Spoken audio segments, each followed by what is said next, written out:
Hello. You ever watch a car crash in slow motion? That moment when everything is perfectly fine, and then boom, absolute destruction? Well, that was my marriage. Except instead of airbags and a tow truck, I had a dinner reservation and a velvet box filled with something much worse than jewelry. People say revenge isn't healthy, that it consumes you. But let me tell you, sometimes, revenge is like a 5-course meal at a fancy restaurant. You savor every bite, knowing dessert is going to hit the hardest. And my dessert? Oh, my dear cheating wife never saw it coming. Let me start from the beginning, so you understand why I orchestrated the most spectacular anniversary celebration of all time. For the last 10 years, I thought I had it all, a great career, a solid home, and a beautiful wife who I love beyond reason.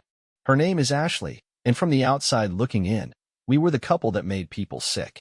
You know the type, annoyingly affectionate in public, finishing each other's sentences, sending cute texts during lunch breaks. I worked hard to give us a comfortable life. I run a successful real estate agency, which meant long hours, but it also meant vacations, fine dining, and a lifestyle most people would kill for. I didn't mind working late nights because I thought I was building something with Ashley. Something real. Turns out, she was building something too, just not with me. For months, I noticed small things. Nothing big enough to confront her over, but the kind of subtle shifts that make you feel like you're losing your grip on reality. She started staying late at work. She was glued to her phone, but the screen was always tilted away when I walked by. She developed new lingering cologne preferences that didn't match mine. I wanted to believe it was in my head. That's what love does. It makes you stupid. But I'm not a fool. The moment everything clicked for me was the night I found the receipt. Ashley and I have this tradition. Every anniversary, we go to the same high-end restaurant, La Belle Note. It's sentimental, classy, and expensive as hell. I had already booked the table for our upcoming anniversary when I found the receipt in her coat pocket. Dinner for two. Same restaurant. Same table we always reserved. But the date? A week before our actual anniversary. I remember sitting there in our kitchen, staring at that little slip of paper, feeling my stomach drop. It wasn't just the dinner, it was the champagne. The exact same bottle she always insisted we order together for special occasions. That's when I knew. Most guys in my position would have confronted her right away, demanded answers, maybe even lost their temper. But me? I played the long game. I kept my mouth shut, acted normal, even told her how excited I was for our upcoming anniversary dinner. And then, I started planning. Not for a romantic evening. Oh no. I planned for something much, much better. You ever smile so hard your face hurts? That was me for the next week, playing the role of the perfectly oblivious husband, while inside, I was fine-tuning the most satisfying betrayal reveal of all time. See, most people think revenge is all about the moment, the big reveal, the explosion, the final mic drop. But the truth is, the real joy is in the build-up. The suspense. The knowledge that something is coming, and the target has no idea. And Ashley? Oh, she was clueless. She went about her days as if nothing had changed. She still kissed me goodbye in the morning, still texted me to check in during the day, still curled up next to me at night. But now, I was watching. Not just seeing, but really watching. And you know what? Once you stop looking at someone through the lens of love, you start noticing everything. Take her morning routine, for example. Ashley had always been a get-up-and-go type, quick shower, minimal makeup, out the door. But lately, she was different. She started taking longer in the bathroom, experimenting with perfumes she never used before. She bought new lingerie, which, surprise, surprise, I had never seen on her. And the gym? Oh, she suddenly cared about fitness now. Funny how that happens when someone gets a new motivation. Then there was the phone. Ashley had never been secretive about her phone before. She'd leave it on the counter, unlocked, without a second thought. But now? Now, that thing was glued to her hand. If I walked into the room while she was texting, she'd angle it away or lock the screen so fast you'd think I was the FBI. One night, while she was in the shower, I tested something. I picked up her phone, casually, like I was just moving it off the counter. The second my fingers touched it, the screen lit up with a notification, one of those silent alerts from a messaging app one didn't recognize. No contact name. Just a single emoji, a red heart. I put the phone down. I didn't need to see more. Because I wasn't interested in the details. I wasn't interested in reading through their disgusting little messages or seeing how deep the rabbit hole went. I already knew everything I needed to know. I just had to wait. In the days leading up to our anniversary dinner, I went out of my way to make Ashley feel secure. I complimented her more. I brought home flowers. I pretended to be extra busy with work, so she wouldn't suspect I was watching. I even surprised her with a small, early gift, a delicate necklace she had been eyeing for months. Her reaction? Guilt. Oh, she tried to mask it, but I saw it in her eyes. That brief hesitation before she kissed me. The slightly forced enthusiasm when she thanked me. She felt something. Maybe not enough to confess, but enough to make her squirm in her own skin. And that? That was beautiful. Meanwhile, I was making my own special arrangements. I contacted La Belle Nuit, the restaurant where she had taken her lover, and confirmed our anniversary reservation. Same table. Same champagne. Everything exactly the way she expected. But I had one final touch to add. Something extra special. See, I wanted this to be memorable. Not just for Ashley, but for everyone in the restaurant that night. I reached out to the restaurant's manager. I asked if, at a certain point during dinner, I could make a special announcement. Something sentimental, in honor of our 10-year anniversary. Oh, how romantic, she said. Of course, sir, we can accommodate that. Romantic? Oh, honey. It was going to be legendary. There's a certain thrill in knowing something no one else does. It's like being the director of a play where the lead actress, my dear, devoted wife, has no idea what's coming. She's still in her dressing room, fixing her makeup, thinking she's about to put on another flawless performance. But tonight, I hold the script. I built the set. I know exactly how the show will end. The day of our anniversary arrived, and I played my role like a seasoned professional. I woke up early, made Ashley her favorite breakfast, even slid a little love note under her coffee cup. She gave me that sweet, affectionate smile, the one I used to think was real. But now, all I could see was her guilt trying to claw its way out. It wasn't that she regretted what she did. It was that she still thought she could have it all. A husband who adored her, and a secret lover waiting in the shadows. She had no idea that tonight, the shadows were turning against her. I went to work as usual, or at least, that's what she thought. In reality, I was finalizing the last details of her reckoning. I had spent the past week gathering what I needed, not just confirmation of her affair, but undeniable, humiliating evidence. It wasn't enough to just catch her. I wanted to expose her in a way that would make her wish she had never even looked at another man. A little work with some tech-savvy friends, a few recovered deleted texts, and some well-placed security footage from the restaurant she had visited with him, and I had everything I needed. That evening, I arrived home with flowers in hand. She was already dressed, sleek black dress, subtle perfume, hair cascading over her shoulders like a woman ready to be adored. She kissed me, softer than usual, lingering just a second too long. Maybe she was trying to convince herself she still loved me. Or maybe she was just scared of what her conscience was whispering in the back of her mind. We drove to La Belle Nuit, the very restaurant where she had committed her betrayal. And the irony? She still had no idea that I knew. She chattered in the car, acting excited about the evening, asking me about my day, laughing at her own small jokes. I responded like a man who was completely, utterly oblivious. I even squeezed her hand at a red light and told her, I can't wait to celebrate tonight. And it was true. I really couldn't wait. The restaurant was stunning as always, low lighting, elegant decor, the hum of soft music in the background. A night of romance and intimacy for couples who believed in forever.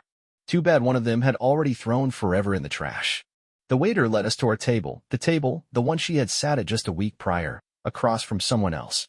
I saw the flicker of recognition in her eyes, the split second where she hesitated, but she quickly masked it. Of course, she wouldn't expect me to know. Why would she? I was just the trusting fool she had been deceiving for months. Dinner went exactly as I had planned. We toasted with champagne, her favorite, the same one she had ordered with him. I told her how much I loved her, how much this night meant to me. I watched as her shoulders relaxed, as she convinced herself that she had gotten away with it. That's the thing about cheaters. They always assume they're smarter than the ones they're betraying. When the waiter came to clear our plates, I gave him a nod. He understood the signal. It was time. The restaurant manager stepped forward, smiling warmly. Ladies and gentlemen, if I could have your attention, please. The room quieted. Ashley looked around, her curiosity piqued, still completely unaware that the next few minutes would ruin her life. We have a very special anniversary tonight. A wonderful couple celebrating 10 years of love and commitment. And the husband, well, he has prepared something very, very special. I stood up, holding her hand as if I were about to make a grand, romantic gesture. Her face softened, her eyes glistening in the candlelight. If she had any lingering doubts that something was wrong, they evaporated at that moment. She truly believed this was a moment of pure devotion. I turned toward the manager and nodded. The projector at the front of the restaurant flickered to life. The screen above us, meant for playing romantic visuals during anniversary celebrations, suddenly displayed something entirely different. Ashley laughed at first, expecting some nostalgic slideshow of our wedding, our travels, our happiest moments. Instead, what appeared was grainy footage of her slipping into this very restaurant with a man who was not her husband. Silence fell over the room. Ashley's face drained of color. The footage was time-stamped. The same table. The same champagne. The same woman, leaning forward, touching his hand, laughing in that way she used to laugh with me. The restaurant gasped as the camera angle switched, showing the passionate kiss they shared after the check was paid. Ashley let go of my hand as if it had burned her. Her breathing hitched. I could see it all playing out behind her eyes, her desperate attempt to find an excuse, an explanation, anything that would make this moment go away. The video ended. The room remained dead silent. I turned back to her, staring into the eyes of the woman who had thrown away 10 years for a cheap, secret romance. And then, in the calmest voice I could muster, I said, "Happy anniversary, sweetheart." The restaurant erupted, gasps, whispers, the clinking of silverware as people exchanged stunned looks. Ashley stood frozen, blinking rapidly as if she could somehow wake up from this nightmare. She reached for my arm, her lips forming my name, but I was already walking away. I had one last surprise waiting outside. And trust me, this was only the beginning. People say revenge is a dish best served cold. I disagree. Revenge is a gourmet experience, a multi-course meal where each bite gets better, richer, more satisfying. And what I had planned for Ashley? Oh, it wasn't just cold. It was calculated, curated, and served on a silver platter. She was still sitting there, stunned into silence, her face pale as if she had just witnessed her own funeral. And in a way, she had. But I wasn't done yet. I turned away from the table, ignoring the quiet murmurs of other guests. As I walked toward the exit, the manager caught my eye and gave me a subtle nod. Good. Everything was in place. I stepped outside into the crisp evening air, feeling a sense of absolute clarity. My mind had never been sharper. I wasn't angry anymore. Anger is messy, reckless. No, I was something far worse than angry. I was prepared. Ashley had no idea what was coming next. Ashley and I had built a life together, but the reality was, I built it for us. The house? My name was on the deed. The car she drove? Bought with my money. The lifestyle she flaunted on Instagram, the luxurious vacations, the expensive clothes, all of it came from my hard work. And now? It was all about to disappear. I had spent the last 2 weeks making sure of that. The moment I had undeniable proof of her infidelity, I visited my lawyer. See, Ashley thought she was clever, but she had made one fatal mistake. She had never cared about the details. She let me handle all the finances, every contract, every bill, every asset. So, I made sure that by the time she got home tonight, she would be walking into a house that wasn't hers anymore. Our joint accounts? Emptied. I had moved all my money into a new, private account under my name only. Her credit cards? Canceled. She'd be lucky if she could buy a cup of coffee tomorrow. Her car? Repossessed. By morning, she'd wake up to find an empty parking space where her luxury SUV used to be. And the best part? She had no idea. I knew Ashley valued one thing above all else, her reputation. She lived for validation, for the admiration of her friends, for the perfectly curated version of her life she displayed online. So, I took that away too. I had scheduled a mass email to be sent to all of our closest friends and family, explaining, in the most factual, cold, and humiliating way possible, why I was leaving her. Screenshots of her messages. Photos. A clear, bullet point list of her poor decisions and their consequences. No insults. No anger. Just the truth, packaged neatly and delivered directly to her entire social circle. And for the final touch? A pre-recorded message that I had paid to be advertised. Yes, literally advertised on social media platforms. Targeted specifically at our shared acquaintances. It was a simple slideshow, set to music, showcasing the before and after of our marriage, ending with the very video I had played in the restaurant. Ashley loved being the center of attention. Well, congratulations, darling, now the whole world was watching. I walked to my car and waited. A few minutes later, the restaurant doors swung open, and Ashley stumbled out, her heels clicking against the pavement in a frantic rhythm. She was looking around, panic in her eyes, her phone clutched in her trembling hands. She must have seen the email. The messages. The comments. She spotted me and rushed over. Please, just let me explain. But I wasn't listening. I simply stepped aside, revealing the moving truck parked in front of the restaurant. That's right. I hired professional movers to clear out our house while we were at dinner.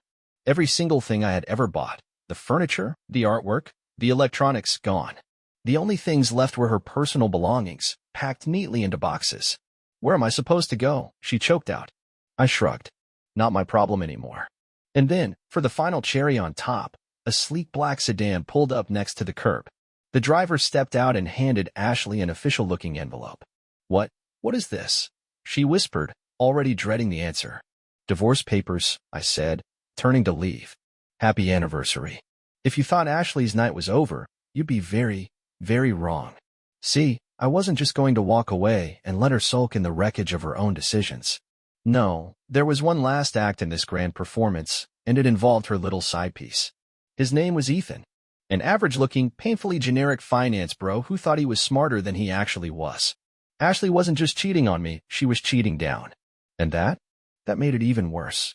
So I decided it was time to give them both a moment they'd never forget. Ashley was still standing on the sidewalk, stunned, clutching her eviction notice and her crumbling dignity when I pulled out my phone. I scrolled to Ethan's number. Yes, I had it saved. No, she had no idea I knew, and hit call. It rang once. Twice. Then, hey, man, who is this? His voice was cocky, relaxed, smug. That smugness wouldn't last long. Ethan, I said, my voice calm. It's me, Ashley's husband. Silence. The kind of dead, eerie silence you hear when someone realizes they've just made the biggest mistake of their life. Then, a pathetic, barely controlled, I think you have the wrong number. I almost laughed. No, I don't. And I think you should meet us at La Belle Nuit, right now. I don't think. I cut him off. You should come, Ethan. Unless, of course, you're too much of a coward to face the consequences of your actions. Baiting him was too easy. The fragile male ego is a beautiful thing to manipulate. Fine, he snapped. I'll be there in 10 minutes. Perfect. Ashley had finally gathered her wits enough to start crying big, dramatic, messy tears, the kind that might have worked on me before I knew who she really was. Please, you don't have to do this, she sniffled, stepping closer. Can we just talk? Just us. I took a very deliberate step back, my expression blank. No, Ashley. You lost the right to just talk the second you made this choice. And then, like a scene from a badly written soap opera, Ethan's overpriced car screeched to a halt at the curb. He stepped out like he was about to defuse a hostage situation, his face pale, his hands stuffed into the pockets of his too-tight suit. The moment he saw Ashley, his expression twisted. What the Ashley? What's going on? Ashley turned toward him like he was her last chance at salvation. Spoiler, he wasn't. But before she could open her mouth, I spoke first. What's going on, Ethan? I said, loud enough for everyone lingering outside the restaurant to hear. Let me break it down for you. I pulled out a small stack of papers and tossed them at his feet. He looked down, confused. What is this? Your text messages, I said casually. Your emails. Your receipts. You thought you two were sneaky? Cute. Turns out, technology isn't your friend. Ashley physically flinched. Ethan, though? He still had the audacity to pretend. Listen, man, this is between you and your wife, he started, straightening up like he was about to deliver some kind of big moral speech. I didn't. No, Ethan, I interrupted. This isn't just between us. It's between everyone here. I turned toward the dozen or so people who had gathered nearby, restaurant guests, passers-by, even one of the waiters peeking through the window. Hey, everyone, I called out, raising my voice. Do you want to know what true betrayal looks like? Ashley shook her head violently, mouthing no, no, no, but it was too late. I gestured toward the restaurant. Right on cue, the screen inside flickered back to life. And there it was, the footage. Their romantic dinner. Their laughter. Their kiss. The whispers started immediately. People leaned in, gasping, pointing. Someone muttered, "Oh my God." Someone else laughed. Ethan turned bright red, his fists clenching at his sides. Ashley. She looked like she was about to collapse. And then, the final touch. I pulled out my car keys and tossed them in the air before catching them again. Ashley, I said, my voice sharp and clear. This is what your actions have earned you. I nodded toward the pile of her packed-up belongings sitting on the sidewalk. Your life? It doesn't exist anymore. Everything you had. Gone. And Ethan? I turned to him, watching his throat tighten. I hope you have a spare bedroom, buddy. Because guess what? She doesn't have anywhere to go. Ashley finally snapped. You can't do this, she screamed, her voice breaking. You're destroying my life. I let out a small chuckle. Not angry. Amused. No, Ashley, I said, walking away toward my car. You destroyed your life. I just made sure everyone knew about it. And with that, I drove off, leaving her standing there, surrounded by the weight of her own destruction. Some people think revenge ends the moment you walk away.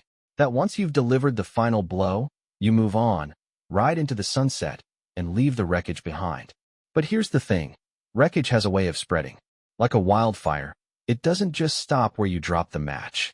It keeps going, eating up everything in its path, consuming the guilty long after the flames have died down. And Ashley? Ethan? They were about to learn that the hard way. I spent the night sleeping like a baby, my phone buzzing nonstop with messages from people who had seen the video, the emails, the chaos I had unleashed. My inbox was a battlefield of reactions, shock, sympathy, amusement. Friends and family reaching out with their own 2 cents. My personal favorite? A message from Ashley's best friend, Jessica. Oh, my God. I always suspected something was off, but this?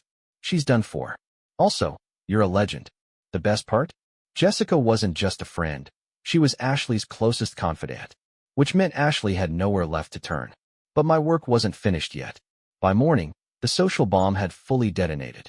Ashley's entire world was collapsing, and she was scrambling to put out the flames with her bare hands. I didn't even have to do anything. The people she cared about most were doing it for me. Her boss? Got the email. Her parents? Got the video. Her social circle? Turned on her so fast, you'd think she was radioactive. By lunchtime, she had deleted her Instagram, blocked half her contacts, and was begging Jessica to talk to me. I didn't respond. And Ethan? Oh, Ethan was in a league of his own. See, I could have stopped at exposing him in public. Could have let him slither away, tail between his legs, trying to salvage what little dignity he had left. But no, that wasn't enough. Because Ethan wasn't just some random guy. He was engaged. That's right, engaged. To a woman named Hannah. And you bet your last dollar she got an email too. The best part? She had no clue. No idea that while she was picking out wedding dresses, Ethan was out playing house with my wife. No idea that while she was planning a future, he was too busy destroying mine. Until I gave her the gift of truth. I didn't send just the video. Oh no, I customized it. Laid it all out like an art exhibit. The receipts, the messages, the pictures, everything. A complete timeline of betrayal, wrapped in a neat little digital package, delivered straight to her inbox. She didn't just break up with him. She annihilated him. Screenshots of their text exchange leaked to a group chat so fast, I nearly felt bad for the guy. Nearly. You think I'm going to marry you after this? You're a joke, Ethan. A pathetic, lying joke. Enjoy your miserable life. You deserve every second of it. Within hours, his engagement was over, his relationship destroyed, and his entire career in jeopardy. Because, oh yeah, one small detail I forgot to mention, his boss was friends with Hannah's father. And guess who wasn't employed by the end of the week? I'll give you one guess. Ashley tried one last stunt, showing up at my office like a walking ghost, her makeup smudged, hair a mess, eyes red from crying. I made a mistake, she whispered, standing in the doorway like some tragic movie character. I looked at her, really looked at her, and for the first time in months, I felt nothing. Not anger, not sadness, just complete and total indifference.